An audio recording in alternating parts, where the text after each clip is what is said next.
Welcome to Married to History, where we try to be informative, entertaining, and family-friendly. Much better this time. All right. Thank you. Aloha, I'm Christopher. I have a fancy piece of paper on my wall that says that I know more about history than most people do. I'm Shirley. I'm a homeschool mom that relies on good curriculum, Christopher, and horrible histories to teach our kids history. History isn't horrible. Before we get into our episode, let's take a minute to talk about something from a past episode. It's important to keep in mind that Shirley doesn't warn me about our topic beforehand, no matter how much I try to ever so gently and kindly with love get it out of her. Yep, it's fun for me to see what he knows right off the top of his head. And that means sometimes we miss things. If you would like to hear a more comprehensive and well-prepared episode on any topic, just let us know. So, honey, what have we learned since last time? I had a curiosity. I was reading up a little bit on, I've already forgotten the name of the town. Oak Ridge, Tennessee. Oak Ridge, Tennessee, so where they were working on the atomic bombs. So I do not remember what we did or did not talk about last time, but among the things that I rather enjoyed were that the town was picked because of two main geographical reasons, or well, three actually. One, because it was fairly far from any other civilization, so no worry about people coming in and out of the town. It was near major rail systems and or roads, so it would be easy to move materials to and from the location. And because it was in the middle of like either hills or mountains or something of that nature, if there was a accident, the damage would be fairly contained. Okay, that makes sense. So I thought all that was cool. And then, so there were 4 main facilities in the town. I don't remember what each one did now, but if I recall correctly, 2 of the 4 are still there. One of them is a legit scientific laboratory still. I don't remember what the other one is being used for. But the only 2 that I remember was one, or the primary purpose of the whole site was to separate the uranium-238 from the uranium-235. Okay. I don't remember if we talked about this or not, but 238 is uranium's natural, or at least most common occurring state. Yes, there we go. But 235 is what is needed for fission, or at least for the fission that we had at the time we need for fission bombs. So yeah, that was the primary purpose. They did a couple of different methods, I think. I believe one involved using a gas of some kind, and the other involved using a liquid of some kind. It's been a couple of weeks, so I don't remember. It's also science stuff, not exactly your forte. Yes, science is not my forte, but I do enjoy learning some things about science, especially physics. I like physics interests me more than the other sciences, and chemistry to a fair degree as well. And this is kind of a mixture of chemistry and physics, and more chemistry than physics. But yeah, so yes, I enjoyed that. And so shortly after the war, I think like somewhere between 3 and 7 years after World War II ended, the military gave up ownership of the site, so it was under federal government control. So then the military gave it up and allowed it to turn back over to a civilian town. They created their own civilian government and whatnot so that they could be a legitimate town contributor for the state of Tennessee. But among the other things, though, was that I couldn't find out if this happened while the military was still there or not, or at least I don't remember if this happened while the military was still there. But being in Tennessee, it was, at least when it stopped being part of a military base and started being a civilian town, it was forced to segregate. Oh my gosh. And if I remember correctly, the black population, they got all the houses that were available near the nuclear sites. Of course. And the rest of the population got to settle elsewhere. Oh my gosh. Well, that's great.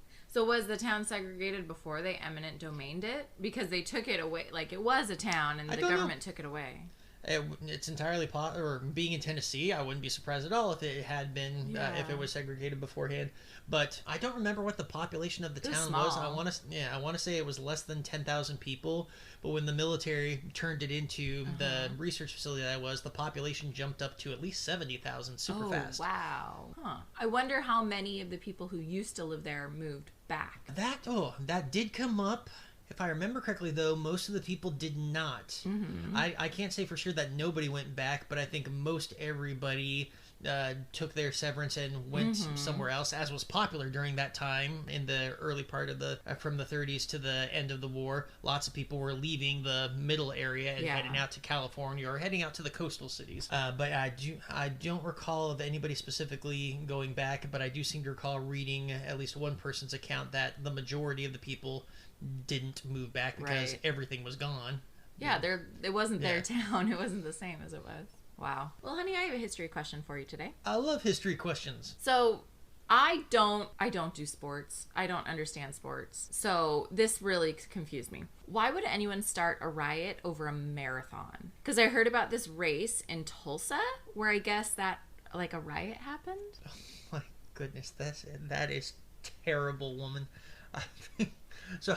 I get that this is humorous for you, and I love that this is a joke for you. No, I know. But I am willing to bet that you just offended so many people. No, I know. Okay, so serious though. So I know there's something you called are referring to the Tulsa race riots, and I know it has nothing to do with a marathon or a race of any kind, and it really is a serious topic. Yes, very. Okay, so but I have never heard of this outside of just the name. You've mentioned the name before. Okay.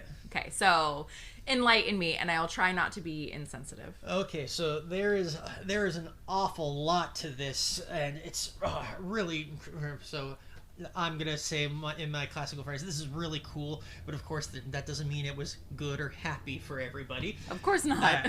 So the gist of the story is this: in Tulsa, I want to say, pretty sure this was before the 30s. I want to say this was in the 20s, but I might be wrong on that. Should I look it up? Maybe it was 30. I don't know. Three years are popping into my head. 31, 32, and 26 are popping into my head, but I don't know if any of those is correct.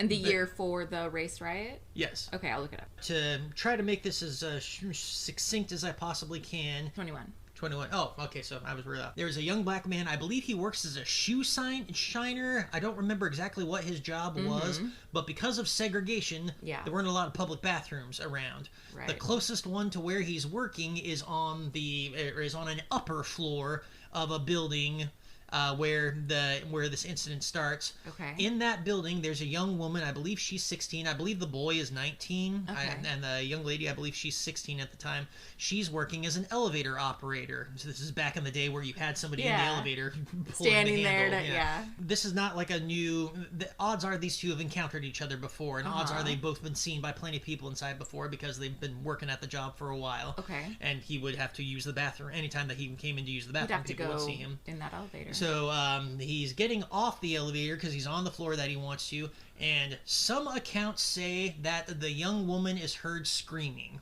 Okay. I think we can at least consistently say that some people heard a sound. Heard something. And the common consensus was that the young lady screamed. Okay. Despite the fact that the young lady did not say at the time that, oh, he attacked me or he frightened me or anything to that nature, the majority of people in the area presume, and the rumor spreads like wildfire, that the young black man was trying to assault this young white girl. I believe, so again, I don't think we have any proof of this, but, and I don't remember what the sources are for this, but it is at least commonly believed that at best, probably what happened was that maybe one or two of them got imbalanced, maybe they tripped or something, because you know, like when an elevator stops moving, sometimes you're caught a little bit off guard. And it is believed that perhaps one or the two of them lost their footing or something like that, and perhaps he caught her, and she was, and if she did scream, it wasn't because, oh, he's touching me, it was because she was screaming because maybe she was about to fall or something. Okay. Unfortunately, it's one of those things where we're probably not going to know. For every account we have that suggests that this was a possibility, you got lots of other accounts that say, no, something else was a possibility. We don't exactly have video footage of it. Yes, but it is undeniable that the rumor that got spread, the rumor that permeated most was that, oh, he assaulted her in this elevator. Right. He is not arrested then and there. If I remember correctly, the police show up at his house the next day to arrest him. Okay. Again, the young woman has not accused him, but some way, somehow, the rumor has spread enough to the police department, and they go and they arrest the boy, and they bring him to prison. The prison at that time is on an upper floor of another building, not the same building, but it's not like there's not a police station building out there. It's on an upper floor. I believe it's on the upper floor of the courthouse. Oh, that would make sense. Yeah. But I might be remembering that wrong. Anyway, so in classic fashion of Jim Crow era in the South, a white mob gathers around the building with their goal of they don't want to wait for the trial or anything of that nature. They want to pull that boy out of there and lynch him right away. Right. Now, to be fair, this is a lynching town.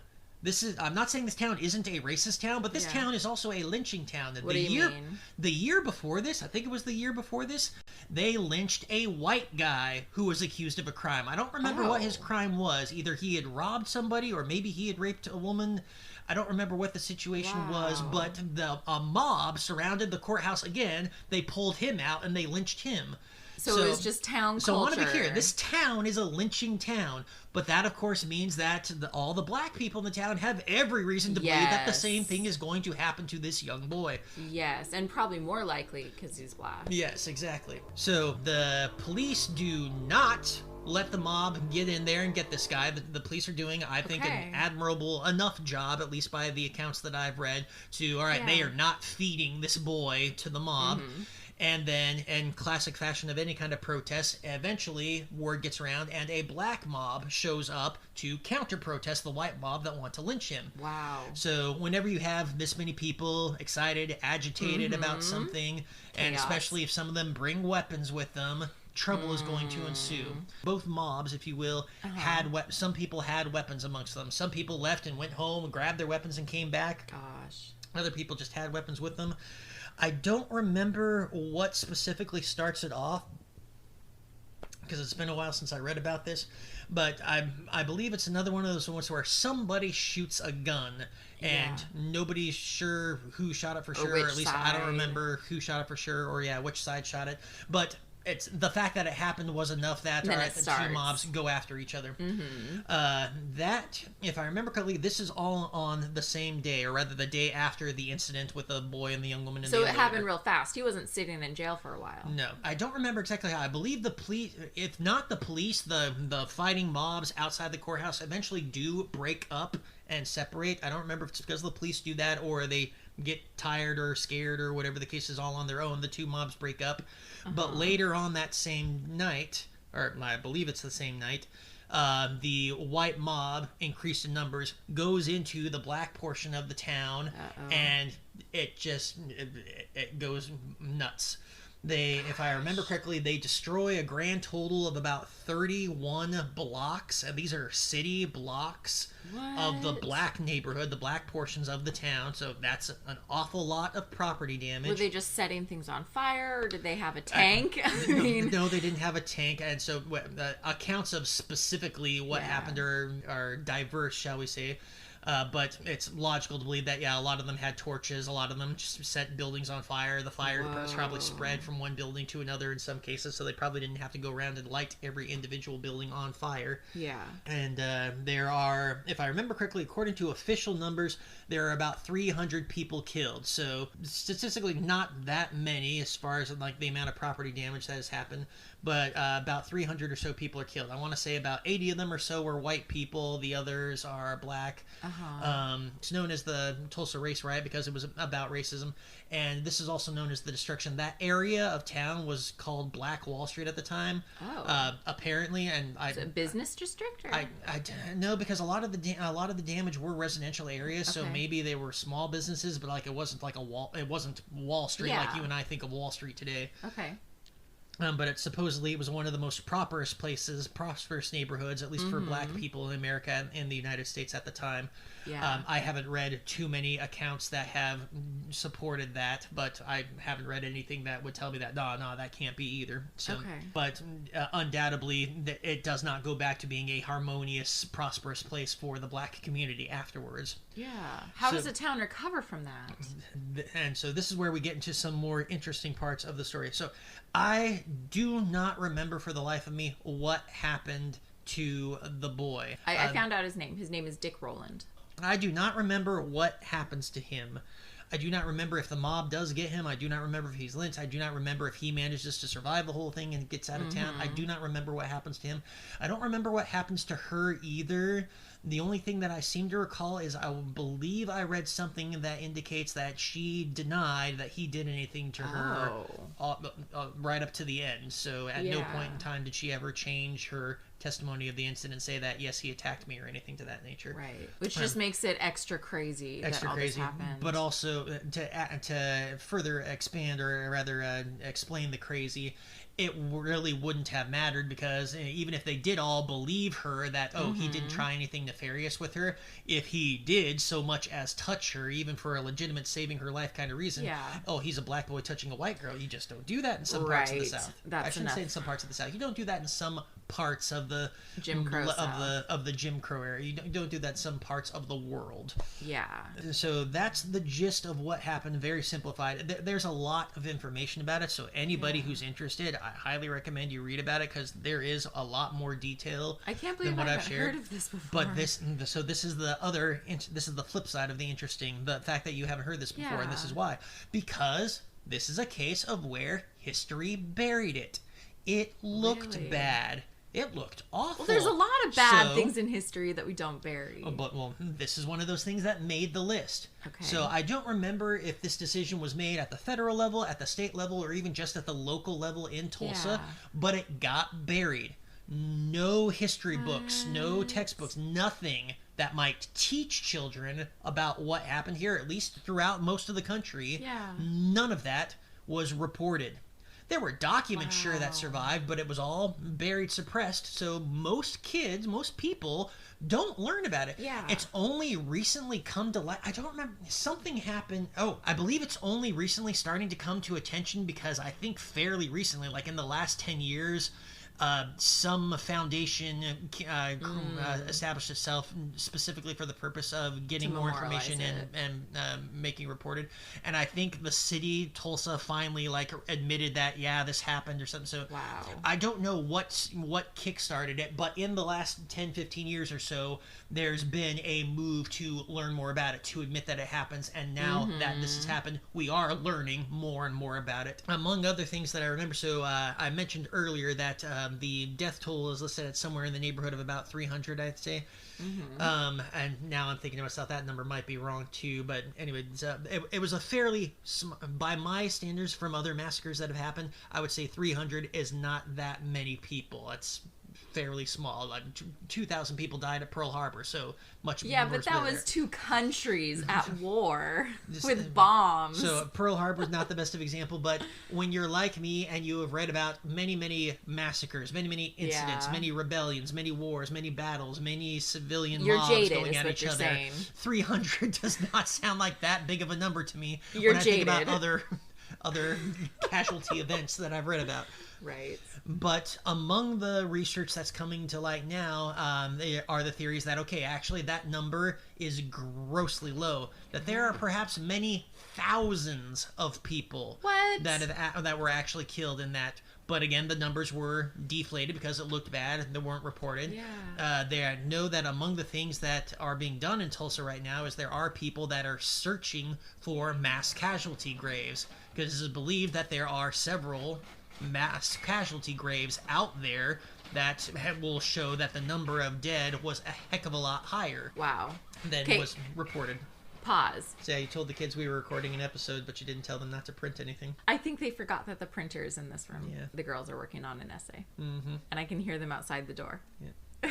I wonder if they're going to come in absent-minded. The door is closed. Anyways, so you're saying that they're looking for mass graves or whatever. Yeah, that's one of the most recent ones that I remember reading about. The headline caught my attention because I was thinking, hey, if they find that would be very interesting, and that will again be yet another new bit of information that would be good evidence. That was probably suppressed for a while that will change our understanding of how things went down in history.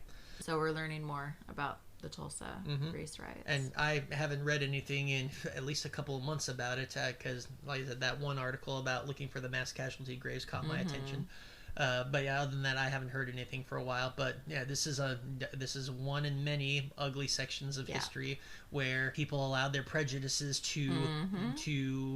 I was about to say that people have allowed their prejudices to convince them that something that didn't happen did, and that was enough for them. Yeah. But to go back to something earlier that I said, that even if it was undeniable, absolutely unabashedly, that nothing bad did happen, that this boy did not assault the young woman, I still think that, okay, this was a lynching town, and there are plenty of unfortunately ugly people that have lived throughout history and continue to live probably to this day, where, oh no, the idea that there might have even been a chance, even 1% of a chance, is enough justification for, hey, I want to go kill me this person that I don't like. Yeah. No, and I think it's interesting that you say that, because I, of course, listen to lots of true crime podcasts. And lately I've been listening to some that are about the Innocence Project, where, like, someone who clearly did not do it is locked up for life. And so the fight to get them a new trial and everything, and all the evidence that shows that they were locked up for a bad reason. And one thing that seems to happen a lot is, well, first of all, pride. The prosecutors are so proud. You'd think it would be so obvious that they're going after the wrong guy, given the evidence that we have now. But their pride won't let them admit that they were wrong. And there's also the idea that they justify it in their head, like, well, this guy's a bad guy anyways. And, like, Al Capone wasn't put away for all the bad things he did. He was put away for tax evasion. So maybe this guy didn't actually murder his wife, but he's just a bad guy. So if we can get him on this, it's a net positive. And that annoys me, because then, okay, fine. Even if you're right, yay, you locked up a bad guy, good for you. But that means that whoever did the crime you locked him up for is still out there to reoffend. Exactly. And I would add, not just the pride thing, but it's probably also a bit of politics in there as well. Unless I'm mistaken, most district attorneys are vulnerable to voters. Yeah. So even if they're not getting the right guy, but they got a conviction, I imagine, looks good during election time. Absolutely. Now, a couple weeks ago, the girls were working on an essay about Ida B. Wells. So I read several of her writings with them. What years was all of that going on that she was writing about? I can't remember. You're going to have to remind me, because I know the name, but I'm drawing a blank. Okay, so it was... she was writing about lynchings in the South. I want to say it was 1860s. I think that's my best guess. That would have been during the Civil War, so it was probably later. Okay, I'll look it up. But yeah, it just, if I'm correct, and it was like the late 1860s that she was writing about these horrible lynchings that were going on.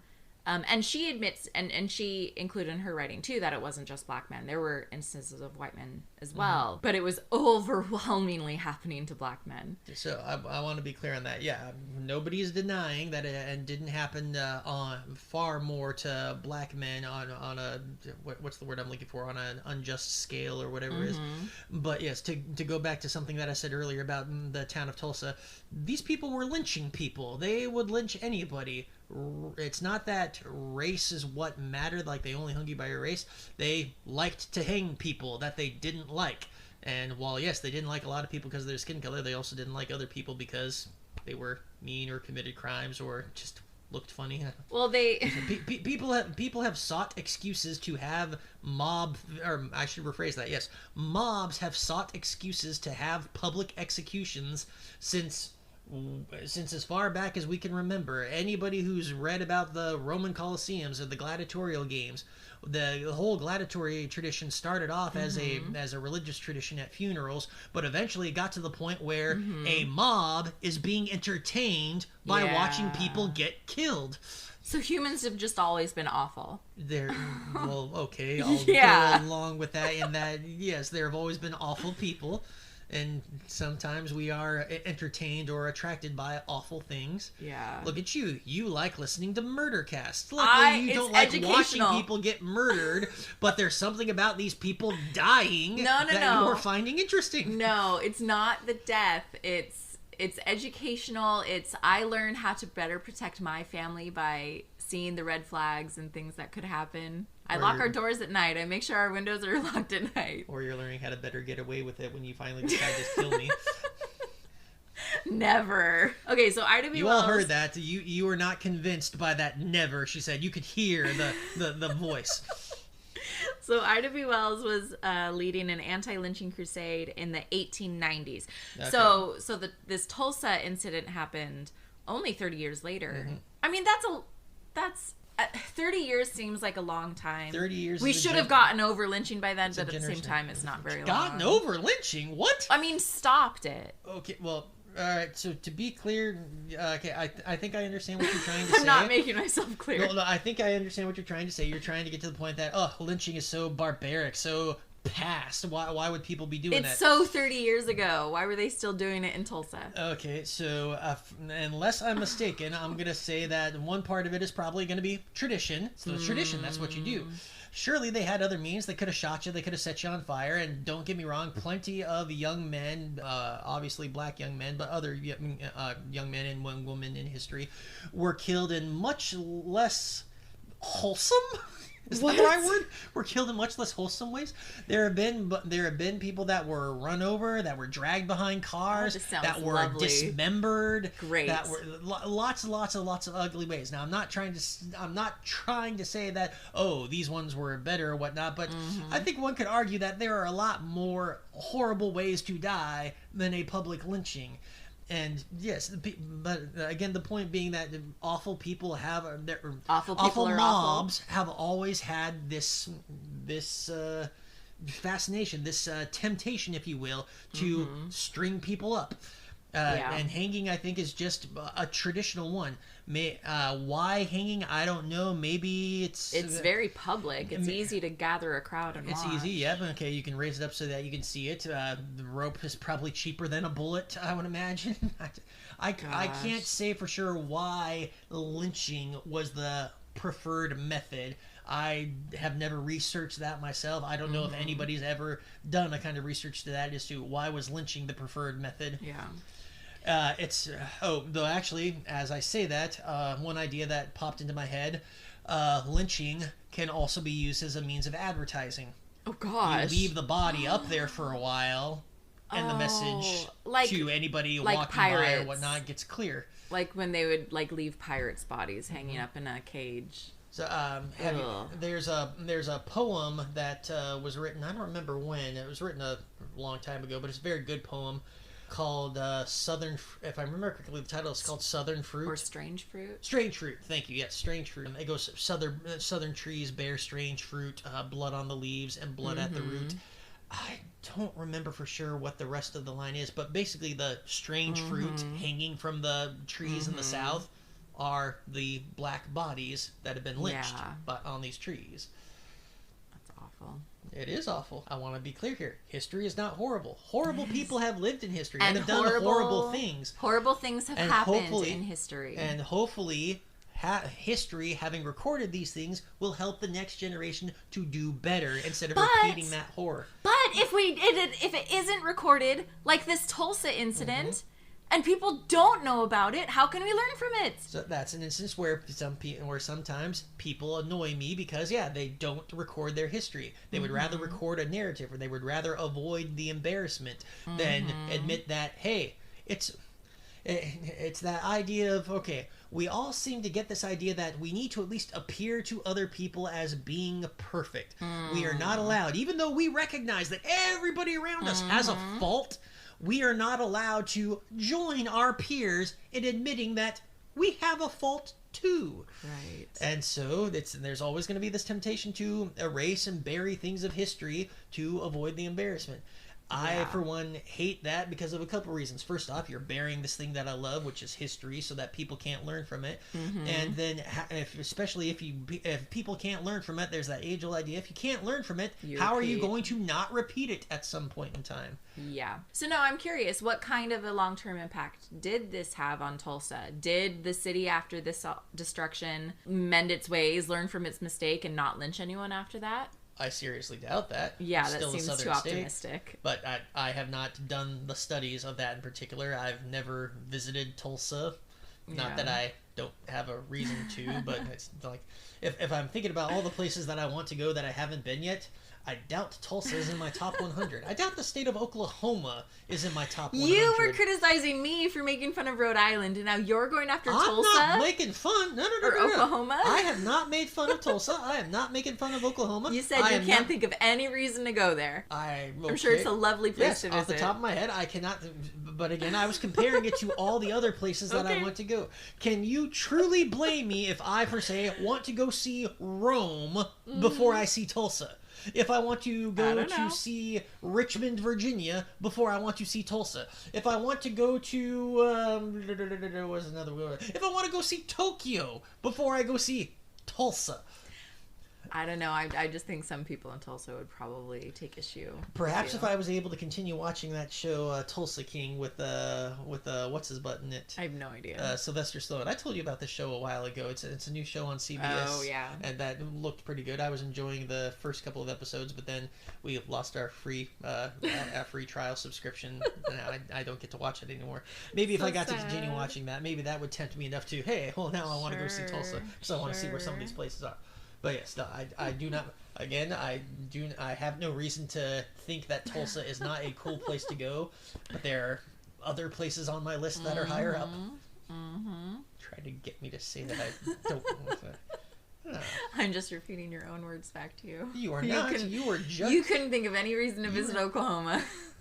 And I can't think of one that is better than any of the other reasons I have for all the other places that I want to go. Okay. Not that many Civil War battlefields in Oklahoma. I rephrase. Not that many famous Civil War battlefields in Oklahoma. But were there any battles in Oklahoma? I wouldn't be surprised if there were a battle or two in Oklahoma. Oklahoma was not a state at the time that the Civil War broke out. It was still Indian territory at the time, and I know that there were some Native Americans that fought on both sides.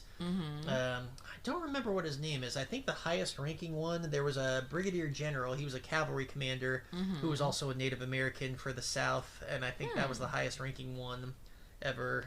To the best of my knowledge, none of the others really ever rose past the enlisted ranks, and were usually scouts or something to that degree. But yeah, Oklahoma was not a state at the time. Interesting. Had it been a state, at least according to the rules of the Missouri Compromise, it should have been a slave state.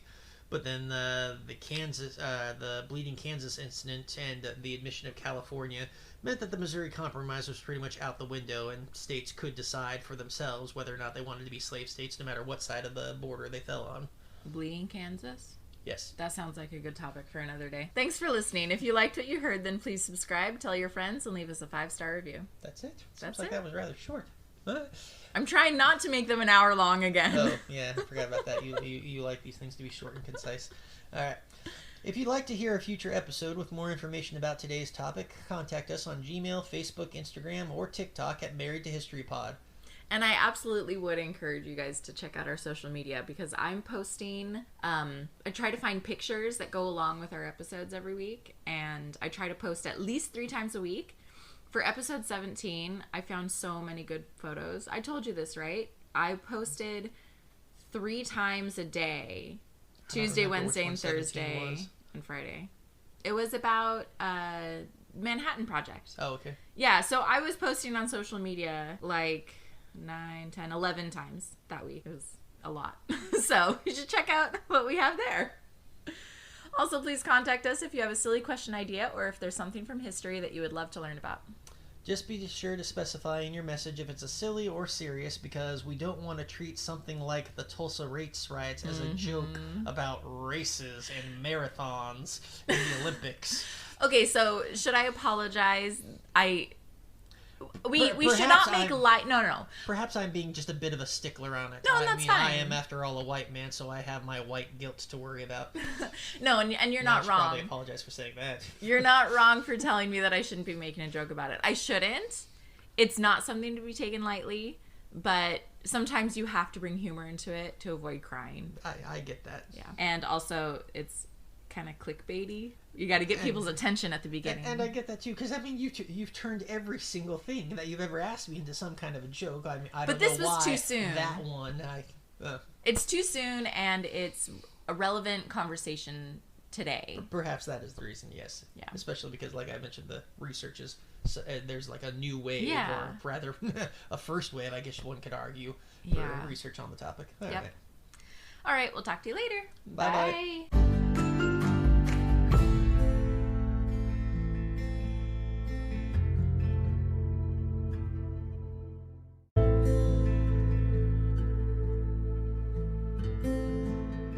Welcome to History, where we try to be informative, entertaining, and family-friendly. Welcome to what? What did I say? I think you just said welcome to history. I don't know. Don't get me wrong. I mean, every conversation with me is a welcome into history. I understand that, but the branding is important, isn't it? All right, let me go again.